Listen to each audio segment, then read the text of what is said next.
Hello everyone, मैं doctor अनुपम तिवारी जनता वैदिक college के ऑनलाइन प्लेटफॉर्म में आपका स्वागत करता हूं।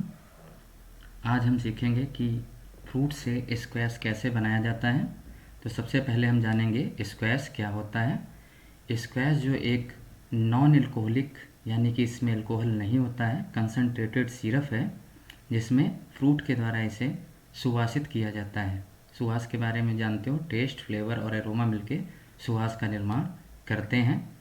जनरली जो स्क्वैश है वो जूस, वाटर, शुगर और शुगर के सब्स्टिट्यूट, चाहे स्टीविया हो या बीट रूट शुगर हो या कैन शुगर हो, इनकी मदद से जो है तैयार किया जाता है।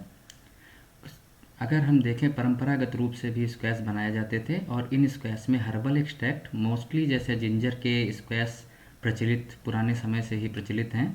साथ में जो स्क्वैश होता है, स्क्वैश एक रेडी टू सर्व नहीं है, एक कंसनट्रेटेड सिरप है, यानी कि इसे यूज करने से पहले हमें डाइल्यूट करना होता है और इसे हम यूज करने से पहले वाटर से डाइल्यूट कर लेते हैं।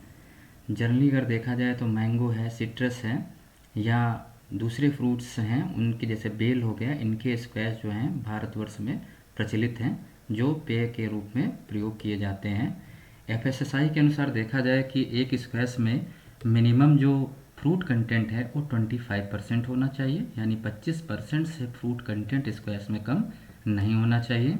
अगर टीएसएस की बात करें तो इसका टोटल सॉल्युबल सॉलिड जो है वो 40 डिग्री ब्रिक्स होना चाहिए। इसे हैंड रिफ्रैक्टोमीटर की सहायता से हम आसानी से माप सकते हैं।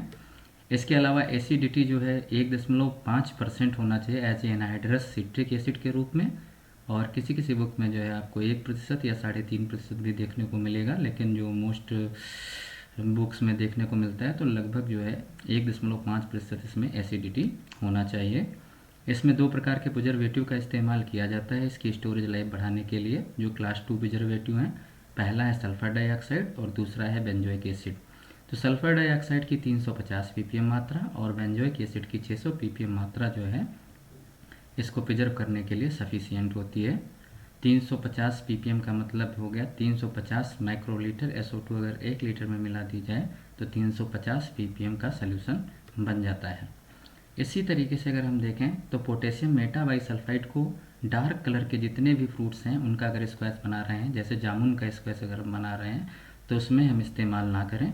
ऐसा करने से जो है सच, क्योंकि आप जानते हैं सल्फर डाइऑक्साइड जो है एक ऑक्सीडाइजिंग एजेंट है, वो एंथोसाइनिन को ब्लीच कर देती है और ब्लीच करने के साथ ही उसका कलर जो है पूरी तरीके से ख़त्म हो जाता है। इसीलिए ऐसे पदार्थ जिनमें एंथोसाइनिन कंटेंट पाया जाता हो उनमें हमें सोडियम बेंजोएट को यूज करना चाहिए। अब देखेंगे किस प्रकार से जो है हम स्क्वैश का निर्माण करते हैं। तो सबसे पहले हम जूस निकालते हैं। तो जूस निकालने के लिए सबसे पहले हमें फ्रूट्स का सिलेक्शन करना होता है। फ्रूट्स हमें राइप लेने चाहिए। फर्म राइप, ओवर राइप या अंडर राइप फ्रूट हमें नहीं लेना चाहिए, क्योंकि वो आगे चल के जो है फ्रूट्स के स्वाद को प्रभावित करते हैं, फ्लेवर को प्रभावित करते हैं। फिर इन फ्रूट्स को जो है हम वॉश कर लेते हैं, इसे पानी में क्लोरीनेटेड वाटर में या तन HCl या H2SO4 के साथ भी धोया जाता है, लेकिन हमारी राय है या as per food safety standard rule इसे जो है कि साफ़ पानी में से अच्छी प्रकार से जो है धुल लेना चाहिए। धुलने के साथ ही इनको सॉर्ट कर लेना चाहिए, जो हमारे राइप फ्रूट्स हैं उनको सेलेक्ट कर लेना चाहिए। उसके बाद इन फ्रूट्स को जो है पीलिंग करेंगे और पीलिंग करने के बाद जो है डीसीडिंग करेंगे। पीलिंग डीसीडिंग जो है मैनुअली भी की जा सकती है और इसके लिए मशीन भी आती है।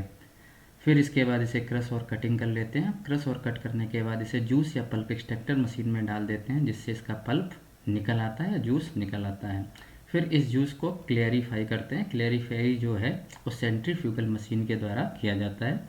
ये सेंट्रीफ्यूगल मशीन जो है 6000 से लग करके 6500 राउंड पर मिनट की गति से चलती है और बहुत तेज़ी के साथ जो है जूस को क्लेरिफाई कर देती है। और इस क्लेरिफाई जूस को हम इकट्ठा करके रख लेते हैं। दूसरी ओर हम शुगर सॉल्यूशन बनाते हैं, जिसमें हम चीनी, पानी और सिट्रिक एसिड जितनी रिक्वायर्ड मात्रा में है, जितना हमारा फ्रूट है, मान लो 25% मिनिमम फ्रूट जूस चाहिए, तो आपको उसी हिसाब से जो है उस 25% जूस से अगर आपको स्क्वैश बनाना है तो शुगर, वाटर और सिट्रिक एसिड की मात्रा को कैलकुलेट कर लेते हैं और रिक्वायर्ड अमाउंट में लेकर के आपस में घोल लेते हैं। फिर इसको हीट करते हैं कि तीनों डिजॉल्व हो जाएं एक में, और डिजॉल्व होने के बाद जो है हम सिरप हमारी बन जाती है। फिर इस सिरप को और हमारे क्लैरिफाई जूस जो है उसको आपस में मिला देते हैं, मिक्स कर देते हैं, और मिक्स करने के बाद जो है सिरप जूस को हम उसमें प्रिजर्वेटिव रिक्वायर्ड अमाउंट में मिला देते हैं।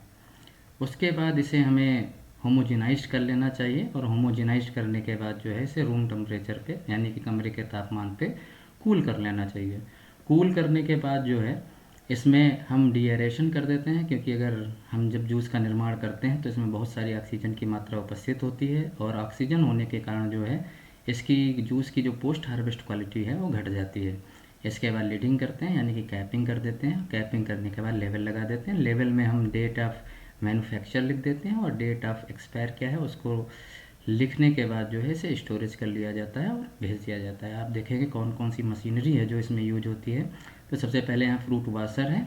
फ्रूट वाशर के बाद यहाँ पे आप देख रहे हो ये सॉर्टर है। इसमें जो है हम सॉर्टिंग कर सकते हैं फ्रूट्स की।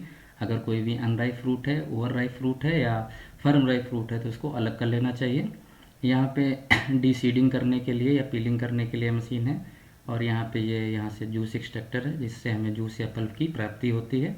यहाँ पे एक मशीन आप और देख रहे हैं, ये जो है क्लैरिफाई करने के लिए मदद करती है, और यही मशीन 6000 से लेकर 6500 राउंड पर मिनट की दर से जब इसमें जूस डाला जाता है तो जो अशुद्धियाँ होती हैं वो सेंट्रीफ्यूगल फोर्स के कारण जो है अलग हो जाती हैं, और हमें जल्द ही क्लैरिफाई जूस प्राप्त होता है। आशा है आपको इस गैस मेकिंग प्रोसेस समझ में आ गई होगी। धन्यवाद।